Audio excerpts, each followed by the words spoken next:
Greetings, friends. Welcome to the Grit and Equity Talks podcast with yours truly, Dr. India White. I am thrilled to be here with you. I hope you're having a phenomenal day, a prosperous week. Wishing you nothing but good vibes over here. Before we get started on the show, I do want to go over some announcements.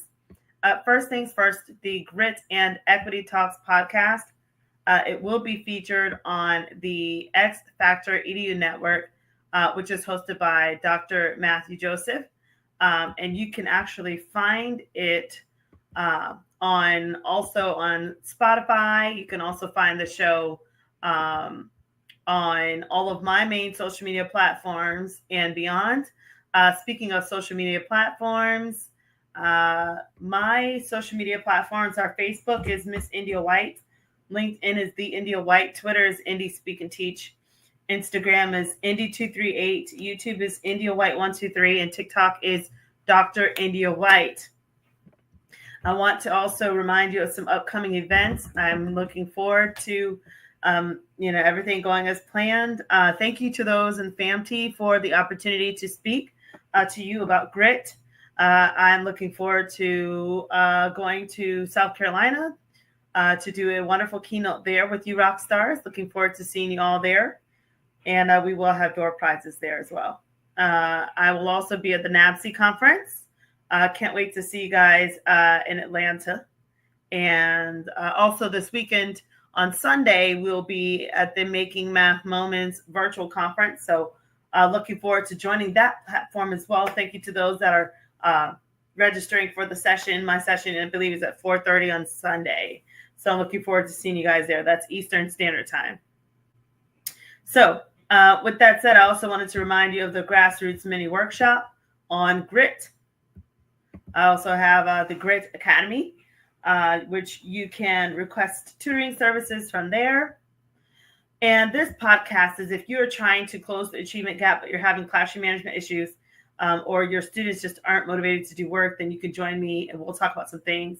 And so with that said, I know that there are so many different things, so many different variables moving in society regarding education at this time, a lot of uncertainty, especially as we move forward into the year 2025 as to what does education look like. Will we continue in the same vein, in the same trajectory, or some things going to take place? So one thing I know for sure is that there has been a lot of talk about AI, and I wanted to talk a little bit about AI and about how do we make this a practice that serves all students, all leaders. And I was brought, I guess, just more awareness of this as I attended as a listener at the FAMT conference just yesterday. And I heard so many wonderful things from really just true experts in this field talking about generative AI and tools that you can use. And so I felt like, why don't we talk about this and dig into this together?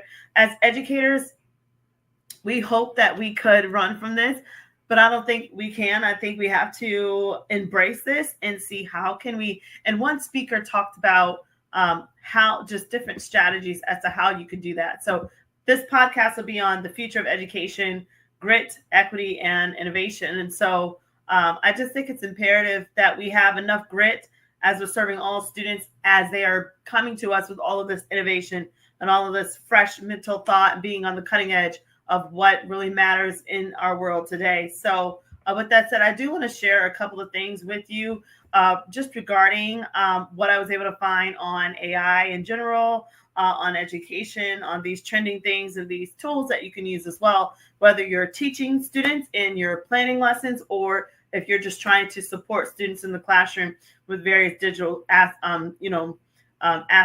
So with that said, I first want to talk about this really cool TED Talk where he goes into talking about machine learning, AI, and the future of education. He's a TEDxer. Whoop, whoop. His name's Mark, as you can see here. And so let's give him some credit and listen to him. There's fight. For one, AI is everywhere. AI-powered apps are making resources increasingly more accessible, removing barriers like cost and language. And overall, AI has improved efficiency and productivity, which obviously doesn't count the hours we use recording AI-enhanced TikToks. And AI is growing. In 2022, another milestone year, Forbes reported 2 million images generated in DALL-E each day. 145 million Americans, 45% of us, use a voice assistant on a regular basis on over 4 billion devices.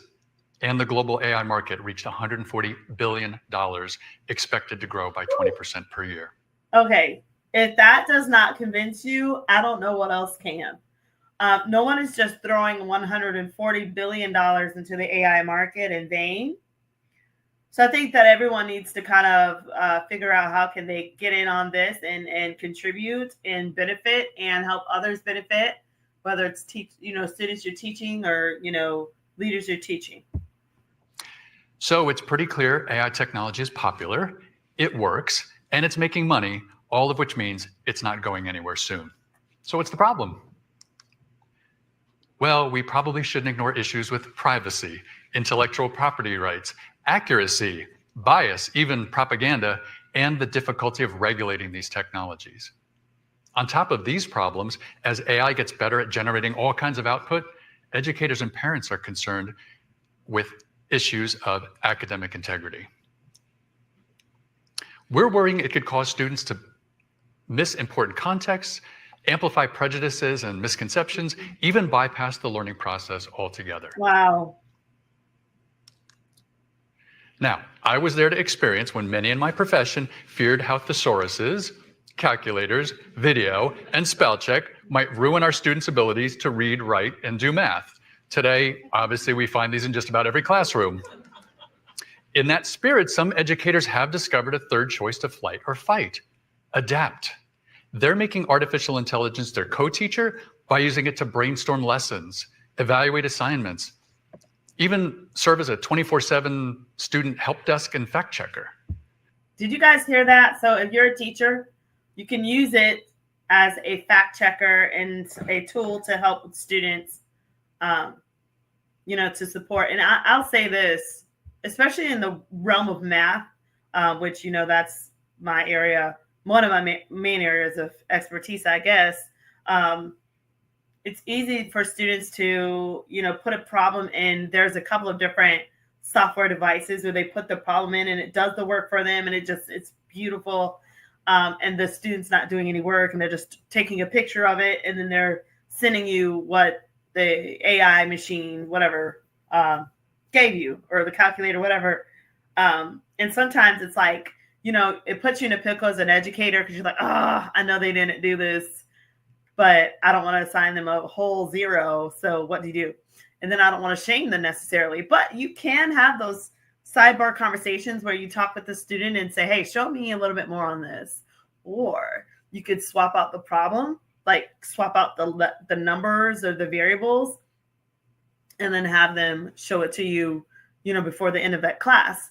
And then you'll be able to have a fresh perspective as to where that student really stands, if there's really has been that conceptual understanding, or if they're, if they've been fostering that growth and everything, or is this just solely they've put it all in, they know absolutely nothing. And that's why you have to switch up your tests as well, teachers, because students are smart and they talk during lunch and they know if you gave the same test earlier. So good luck with all that. So with that said, AI is not, it does not have to be our demise in education. It really can be our partner in collaboration and how we teach students. I think that it's all about how we look at it and how we choose to adapt, like he was talking. So let's go back to hear what he has to say more on this. Are teaching students about AI technology so they can use its benefits more productively and ethically, understand its limitations, and even consider it as a career. Now, these steps may go a long way towards making AI work in our classrooms, but they don't address the fundamental question of how we measure learning when machines and devices can write essays, generate charts and images, code software, and ace tests. So he's talking about this just for the sake of Ted. I don't want it to freak out on me, so let me fast forward a little bit. Personal by asking, what does this information mean to you? What might it mean to our community or another community? Why is this relevant to anyone? And when children ask us, why do I need to learn this? Adults should have a good answer. Third, ask students to make connections to the real world, to integrate the pieces of what they know. Studies show students are more engaged when they understand context. For example, how does this relate to last week's lesson or to what you're learning in social studies or art class? How do your personal, local, and global perspectives compare? How might this give you insight on the past, present, and future? I like that. And for the sake of copyright, I'm going to stop there. But as you can see, educators, this is a tool that you can use to support your learning and to support your instructional delivery and the learning of your students. So it does not have to be a negative thing that, is like, us versus them, or like this robot versus, our real intelligence kind of thing. So good luck with that. Now I want to go and talk about some other things I pulled regarding just in general, just artificial intelligence and in math education. And I found this article from NCTM paper from the National Council of Teachers of Mathematics. And so they say that artificial intelligence tools can respond to students' thinking and interests in ways that previous tools cannot, right? And says students will continue to need teachers' mathematical, pedagogical, and relational expertise, though teachers are also likely to benefit from AI-driven tools, okay? And then it says here, the skepticism. So teachers must tell students to be very skeptical about AI results, right? Because the results aren't always going to be correct. It's a machine. It's not a computer. So yes, there can be glitches. And then it says here, they also have been trained on biased data sets. Yeah, so some of the data might be biased. It says the skepticism can be woven into existing pedagogical and assessment techniques. Knowing this, educators need to be involved in developing and testing AI tools in the math education to stay up to date with current AI trends, to best prepare students for an AI future, okay? Contrary to some popular opinions, this effort may require teachers with even deeper knowledge of math instruction and assessment, math teachers with more experience, not less, right? And so they're talking about some things. They've got large language models, machine learning approaches, which is commonly known as generative AI. So now let's dig into the history of this. It says math teachers have also considered challenges and advantages of knowledge generating tools for decades, including calculators, search engines, and apps such as PhotoMath. That's the one that I was talking about. In 1980, NCTM stated that calculators help students develop and use problem-solving skills. Okay. In 2015, Webble and Otten stated that the conceptual problems, PhotoMath, can assist only with computations. It cannot generalize the patterns. Okay. Look here. It says, with technology tools becoming widely available, TOTOS reminds teachers to ensure systems that maximize equitable access to these tools so that students can benefit from technologies. And the International Society in Education, they also ask teachers to also consider capabilities, risks, and ethical questions related to using AI. So with everything, there's a balance. It's always good to have a balance and not have too much of anything, including AI. And I think that if a teacher is able to kind of sort through and say, okay, I'm using AI for a specific task. Like for instance, if you need your students to use AI to help come up with, I guess, an idea or to paraphrase or something like that, there's nothing wrong with that. I think where AI becomes a problem is if the original thought of the student has never really been stimulated. So the student is literally just giving you a robot, like there's nothing there. So I think, and it's interesting because we were talking about this in people writing dissertations. And people using AI to write dissertations. I understand if you have to edit this and paraphrase it, that happens, but how much of that is original thought? But then on top of that, how accurate are the sources and the resources being used in AI? I don't know if you've ever used AI, but you can use one of the tools for fun, and you can put in and ask questions about a certain person and like a certain scholar and things like that, and you'll be amazed that sometimes it's going to give you inaccurate information. So even for those that are at the graduate level that are trying to use this tool to support them, with their particular tasks, they still have to really watch this and fact check and go through and make sure it's vetted. Because yes, you can use it, but you need to make sure you don't just rely solely on it. So with that said, let's keep going and talking about how we can help our students, because our students are very gritty about this. They like this. It's trending. So let's figure out how can we support them with this. So AI tools, they do not replace the need to teach math and problem solving, right? They're only as good as the training and input they receive, and conscious or unconscious bias may influence the choice of the training data, right? Let's keep going. AI tools can personalize learning. Many teachers are familiar with the need to produce multiple versions, right? And remember, I was telling you guys about that earlier, of the same test or homework questions, which are focused on the same learning goal, but not different examples of the same underlying math. So beyond simply saying making the math interesting, it's also a critical component of a culturally relevant instruction. Okay. And so it's saying here, we've got to have these math problems that are tailored to students' lived experiences and personal interests, right? And so this is very interesting. It talks about how AI can support you with this. It says, likewise, they can be used to generate personalized living or learning experiences that are tailored to a particular audience or a level of expertise. So this is just very interesting. I think that just the gist here is you can't just use it and just leave it there. Like, it is a tool. It is not the end all be all. It is a tool. So with that said, as your students are using it, remind them of that. It's a tool. Don't punish them if they decide to use it, because it's coming to a time now where it's taking over. So it's one of those things. You got to just learn to accept it, adapt to it, adjust, and utilize it for its proper use. So now, with that said, I also wanted to go back. I found this guy talking about how you can use AI in education. Used in education. Bernard Martin Poe. Okay. I help companies use AI in practice. I help them rethink their business model and their strategy.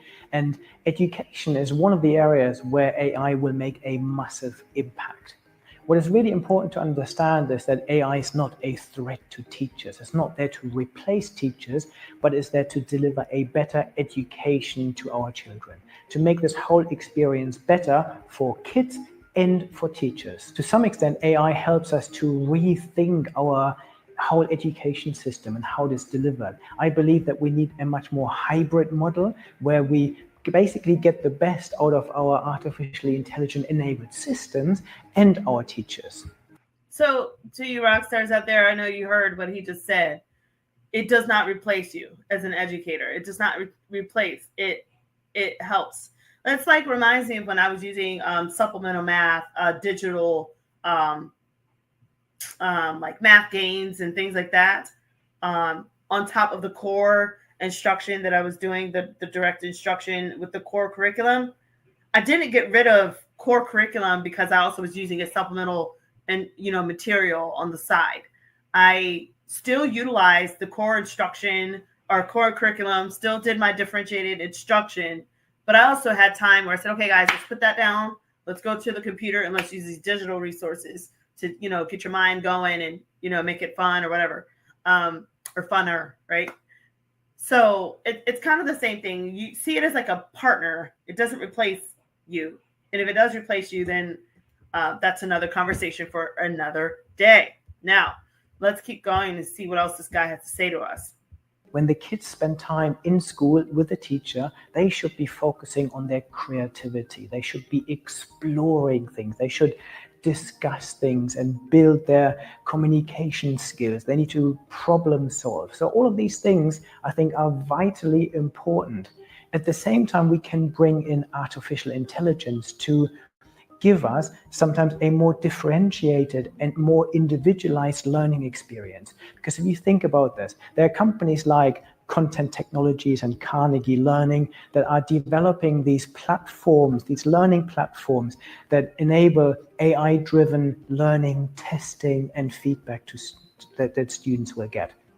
Think about an app, for example, that enables you to learn math. So there's Thinker Math, for example, an app that will track student progress. They will really identify areas that you're not particularly good at. So for the sake of copyright, I'll stop there.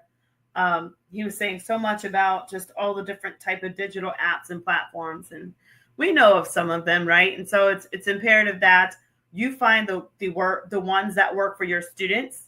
And I would challenge you, have a conversation with your students and ask them about, what do they know about AI? How have they been able to use it? What do they think about it? Have they used it? Do they want to use it? Which tools do they think would help? And then, like, if the student is using PhotoMath, for instance, you can ask them, hey, did you use PhotoMath? Okay, so can you elaborate on what you found or on what this said? Can you explain it in your own words? You could set it up to where you're introducing them to it ahead of time and then say, hey, use PhotoMath to help, you come up with this, and then explain, what that looks like, or give me a visual, right? Because it talks about how some of those do not come up with generalizations or like visuals of the actual the text or the concept of the problem that's been given. So that's a way that you can partner, and there can be a win-win solution with AI. So now let's keep going and let's talk more about this, because I think kids are going to be so gritty with all of this. And so, but not only students, teachers. So I want to talk now to us about how can we as educators implement AI tools. Immersive and personalized learning environments for students. There are numerous ways that AI is already being used in education, like automating administrative tasks, helping you deliver and personalize your lesson plans, and generating different quiz questions, in addition to helping identify areas where students may need a little extra help. But that's just the beginning. AI is constantly evolving and new tools are coming out daily, so the possibilities are virtually limitless. A virtual learning assistant? Sign me up. We'll talk about that and all the other best AI tools that you can incorporate in your classroom to help improve your student learning outcomes, reduce your workload, and elevate your students' learning experience. So that was a mouthful, right? And so that says 11 of the best AI tools for teachers. So I'll make sure, you guys can see that, and you can tap into that. We'll watch a little bit of it. So just don't feel like you're in this thing by yourself. There are tools out here to help you. You don't need to use all 11. Grab one or two, right? And share the wealth, share the knowledge. So let's listen to see what she had to say. Let's get into it. For course and lesson plan creation, use Education Copilot, ChatGPT, or ClassPoint. No longer will you have to spend hours designing lesson material or creating visually stunning and engaging content for your lessons. Instead, AI can help with that. Education design custom learning paths for students based on their own strengths, weaknesses, and learning preferences. So now she's talking about differentiated learning. She's got a couple of these here. Smart Sparrow. I've never heard of these. I think it's interesting though. Tools like Dreambox for math and reading, Smart Sparrow for general differentiated learning, and Newton for the other STEM subjects analyze student data like their assessment scores, their attendance record, and even some behavioral patterns to then recommend personalized learning and lesson material for students. All this based on their individual learning styles, progress, and abilities. These tools provide opportunities for students for self-directed learning and mastery-based progression, allowing them to work at their own pace and focus on areas where they need the most support. I think that's pretty cool. I didn't know that they had an AI tool for behavior. I personally wouldn't use it for behavior. I am against school to prison pipeline, and I think that would be another reason why people would push that, is because they lack classroom management skills. So then they would turn to something like that to justify, their current environment. And it makes me think, like, do we have an environment conducive for AI and for learning? Or is our environment one that is conducive for school to prison? AI should not be used as a tool to set you up for a school to prison pipeline for your kids, to where, you've mastered the tool so much that now everybody gets a strike, everybody gets a, whoa, right? That's not why we want to use a tool like this. This is not why you would use generative AI.